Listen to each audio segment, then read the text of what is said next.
Assalamu alaikum. Muna lahiya alheri Allah shi kai muku. Dukkan wanda a cikin wannan group yana turo muku gaisuwa da fata alheri. Bayan haka nan duk wani wanda kun ka sani na cikin jiha waɗanda ake jira an yi defile ga ana fatiya wadda za a buɗawa a cikin wannan karo da muke babu shakka dukkan wani ɗan kokowa da kun ka sani wanda an wani abu wabillahi lazi suna cikin gida kowa ya ɓoye abinai kowa ya ɓoye a ajiya ta yi ya ce babu wanda za a yi a gane ta sai dai sahiyar gobe ranar da yake yau mutu bulan sana'iru kama lahu min kowace ranar tona asiri nan duk ya ajiyar da gare ka sai ta hito yan Allah ya gwada mana rai gobe da sahatun da za a yi kwamban farko akwai tsakanin doso da ita da agadas sa'an nan kwamba ta biyu ya mai tilaberi da marece akwai maraɗi zandar sa'an nan tawa da mai masaukin baki difa gobe Allah kai mana rai ca gobe idan Allah ya gwada muna da sahe doso agades romeo kwamba doso agades akwai kokowa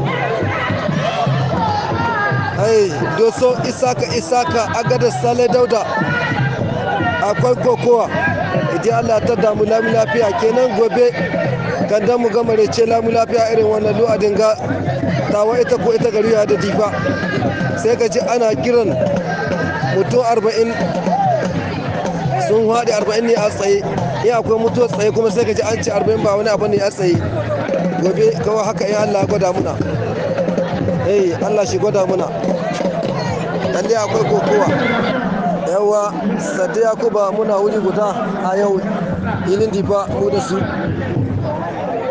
kokowa ina ganin fabori kaga dai aga da sale dauda rabu akan kura wala fabori ne waɗanda an san da su a doso isaka isiyaku musa sangam lawali dan tambaya alisaini musa umaru musamman fabori gare ta abdu sa'adu tana da fabori da dama ita doso waɗanda za su kara gobe idan Allah ya gwada muna din da sahi kenan kaga sai mu zo ya mai ita ko addo so ta kare da agadas yakubu adamu usman shambiye yakuba shine fabori sarki na niyame yana usman shambiye a can tilaberi shine fabori kuma sarki na tilaberi lalle akwai kokowa akwai zandar maradi ita ko a hali yanzu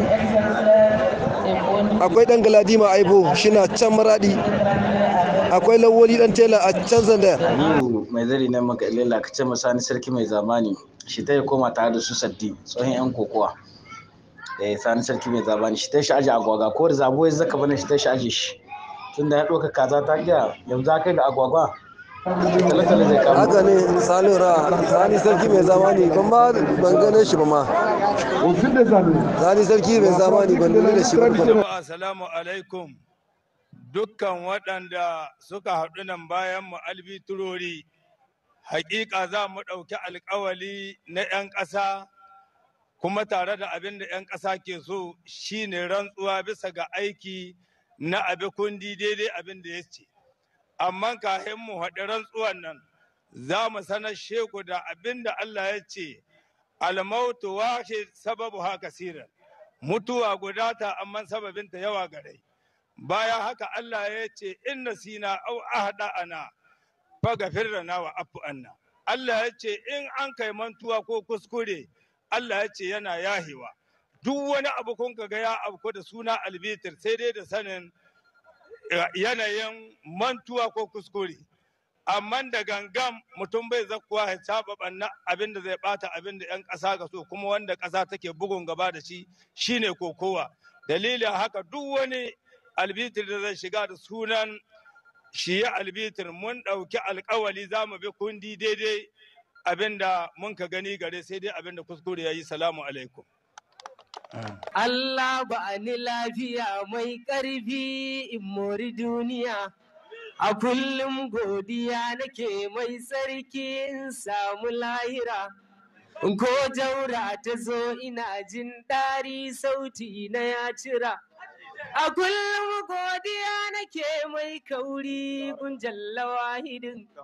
Guna bazimi su far ƙarfi sauti ya bar mini.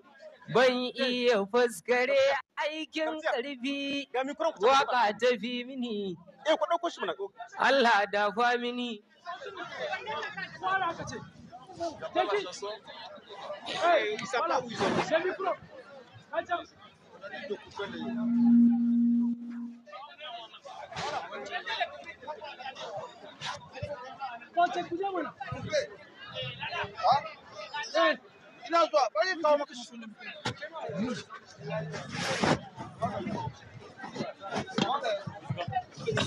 Alo.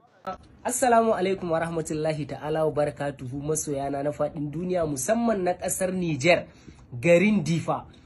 Kar da ku manta sunana Kawu ɗan sarki zan kasance da ku a garin Difa MGC da ke garin Difa. Ranar 23 ga wannan wata na Disamba zan kasance da ku misalin karfe 10 na safe zuwa abinda Allah ya yi insha Allahu. Garin Difa MGC karfe 10 kar da ku manta sai na gan ku.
Amma ba mu mantuwa hallin gashi shi ma ai ya kwanta dama al'umma gaba daya yau ga damu.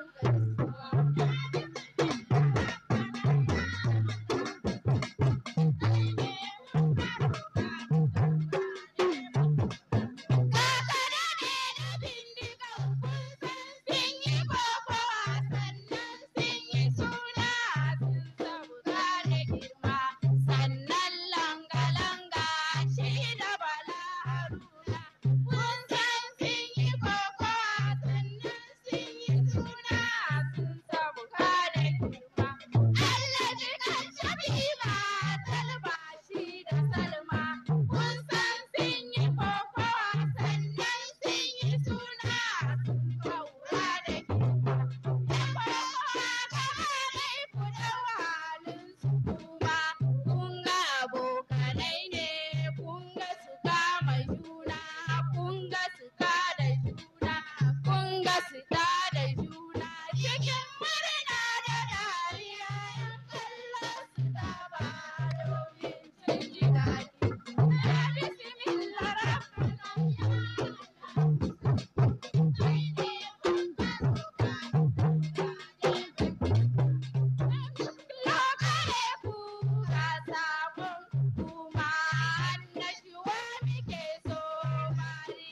komai domin ci gaban ƙasa. Yau kishin ƙasanmu ya zama dole mu duk. Mun ga wuya da daɗi Nijar ta mu ce duk.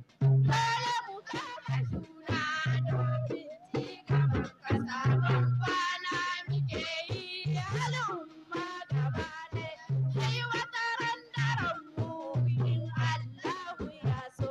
Ya bismillah rabbana ya Allahu sarki. Kai ne mun karo ka san ka ne mai juna.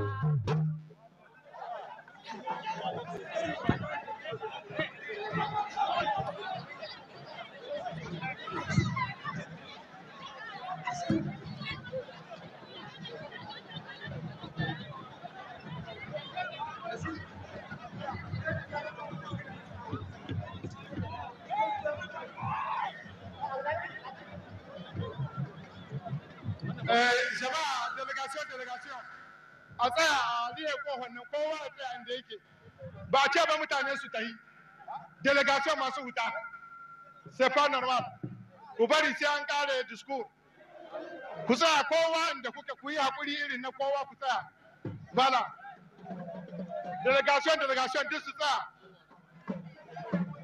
to muje Voilà, nous allons poursuivre et nous invitons Madame la maire de Difa pour son mot de bienvenue. Bienvenue. Le pupitre.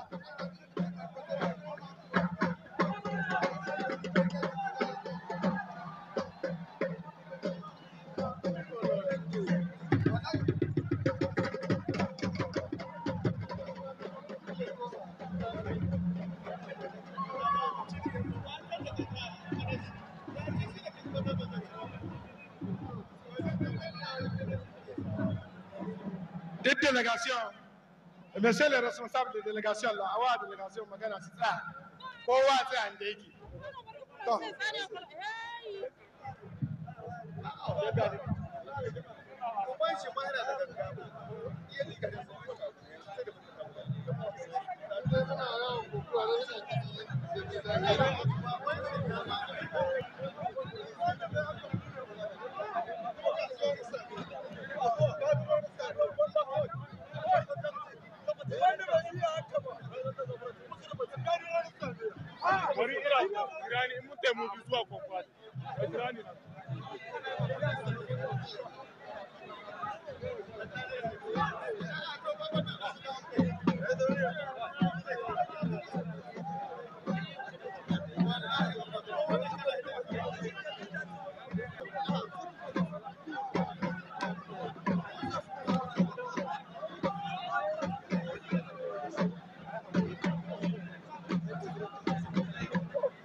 Excellence, Monsieur le ministre de la Jeunesse et du Sport, honorables députés nationaux, Monsieur le gouverneur de la région de Difa, Monsieur le président du conseil régional, Monsieur le préfet du département de Difa, Monsieur le maire de la région de Difa, honorables chefs traditionnels, Monsieur le président de la Fédération nationale de la lutte traditionnelle, Monsieur les responsables des forces de défense et de sécurité, les cadres centraux des ministères, les chefs de délégation régionale, Mesdames et Messieurs, à vos titres, grades et qualités. L'honneur me choisit de prendre la parole au nom de toute la population de la commune urbaine de Difa pour souhaiter à tous nos autres la bienvenue et un agréable séjour dans la capitale légendaire du manga. Excellence, Monsieur le ministre, après avoir accueilli les festivités de la fête tournante du 18 décembre, commémorant la proclamation de la République du Niger d'Ifangla 2021, la population de Difa est très fière de recevoir ses frères et sœurs des autres régions dans le cadre de la 43e édition du Sabre national. Au-delà du caractère sportif, la lutte traditionnelle, notre identité nationale, symbole de notre unité, est aussi et surtout un facteur de cohésion sociale dont notre région a tant besoin. C'est le lieu de remercier les plus hautes autorités de notre pays pour avoir honoré notre région en lui confiant l'organisation de cet événement d'une telle envergure. Je ne terminerai pas mon allocution sans féliciter et encourager les forces de défense et de sécurité pour avoir su être à la hauteur de la mission pour laquelle elles sont investies, la défense de l'intégrité du territoire et la sécurité des personnes et de leurs biens. Je lance un vibrant appel à la population de Difa, dont l'hospitalité exemplaire est connue de tous, à traiter tous nos étrangers avec respect et dignité. Et enfin, je demande à chacun de nous de faire du fair play sa règle de conduite. Je vous remercie.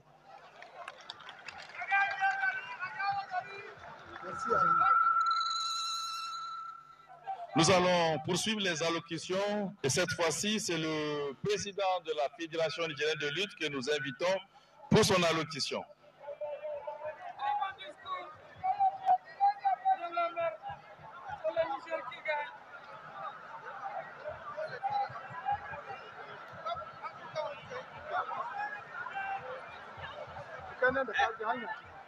Si, pour le filmage, ça vous arrange. Nous, ça nous pose problème. On est en train de l'arsener.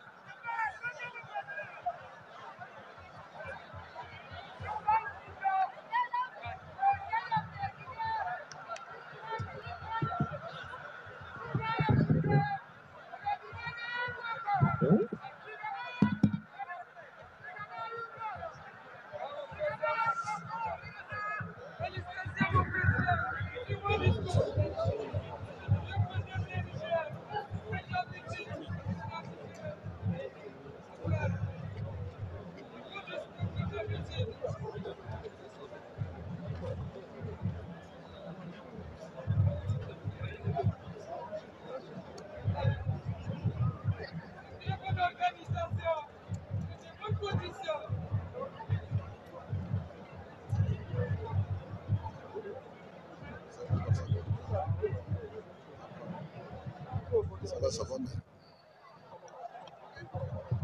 Okay. Monsieur le ministre de la Jeunesse et des Sports, honorables députés nationaux, monsieur le gouverneur de la région de Difa, monsieur le président du conseil de la région de Difa, madame, mesdames et messieurs les maires de la région de Difa, mesdames et messieurs les forces et défenses de sécurité, mesdames et messieurs les préfets du département de la région de Difa, honorables chefs traditionnels, monsieur le chef de délégation, monsieur les membres de la fédération, monsieur le président de ligue, chers lutteurs, chers spectateurs, mesdames et messieurs, soyez les bienvenus dans la famille de la lutte. Mesdames et messieurs, sport roi par excellence au Niger, la lutte traditionnelle est depuis des années ancrée dans la culture nigérienne. Elle est et demeure un héritage sportif légué par nos ancêtres. Elle fait la fierté des populations de notre pays parce qu'elle contribue, au-delà de son caractère sportif, à renforcer les liens de fraternité, de solidarité et le brassage entre les citoyens nigériens. En effet, la lutte traditionnelle s'est pratiquée jadis lorsque les récoltes sont bonnes. Les jeunes d'un même village ou des villages voisins organisaient des compétitions au cours desquelles ils s'affrontaient pour montrer que la campagne agricole a été promoteuse. À travers elle, ils cherchent à faire étalage des qualités de leur ethnie, à défendre des valeurs physiques, à fêter les conditions climatiques favorables, mais aussi à favoriser les brassages entre les fils de la nation et l'unité nationale. Au fil des années, la pratique de la lutte traditionnelle a évolué et est devenue un événement sportif national par son utilisation grâce à la clairvoyance, projective volonté politique d'intégration nationale affichée par nos différents gouvernants au niveau de l'État, des collectivités territoriales et des populations elles-mêmes. Ainsi, du simple jeu traditionnel, cette pratique, très prisée par les Nigériens, est passée à un grand événement politique, culturel et sportif, le sabre national.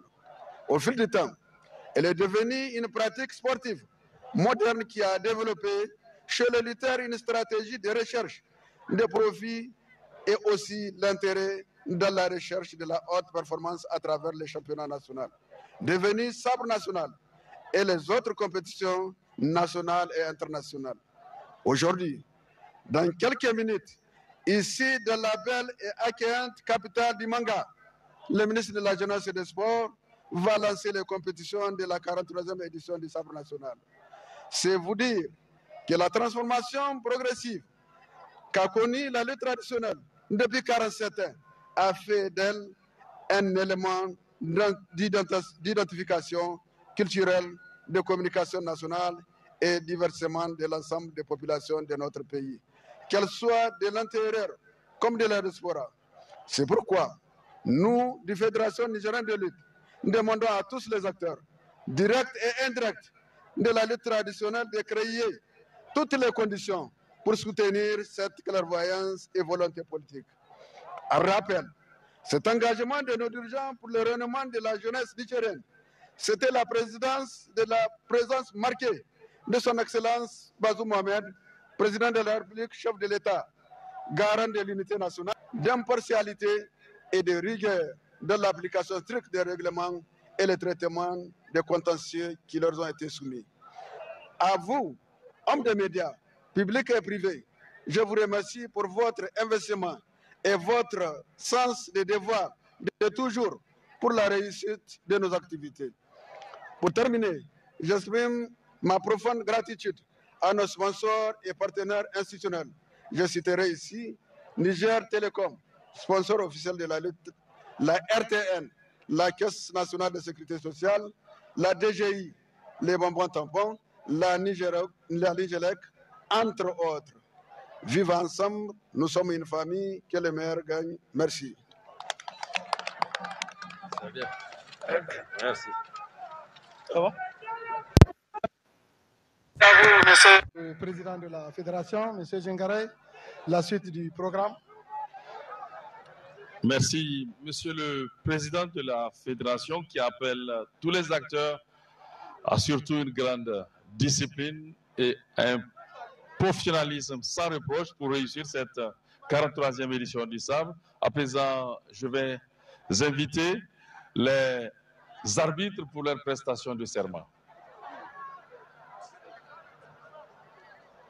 Messieurs les arbitres, qu'on appelle couramment les juges ou les hommes en noir, même si à la lutte ils sont en boubou souvent. Boubou blanc. Prestation de serment des arbitres. Messieurs les arbitres, ok.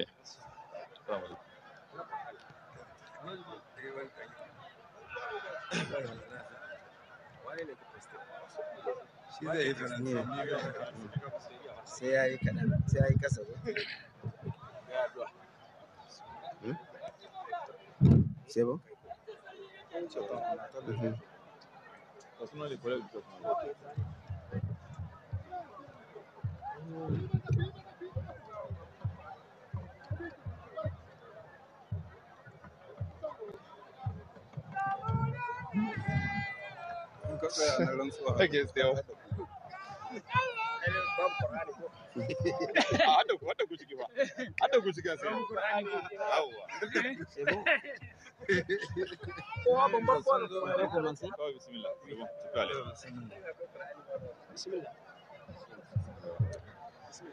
Au nom des arbitres et juges arbitres, je promets que nous remplirons efficacement, sagement, dignement et honnêtement nos fonctions pendant les compétitions de la 43e édition de lutte traditionnelle,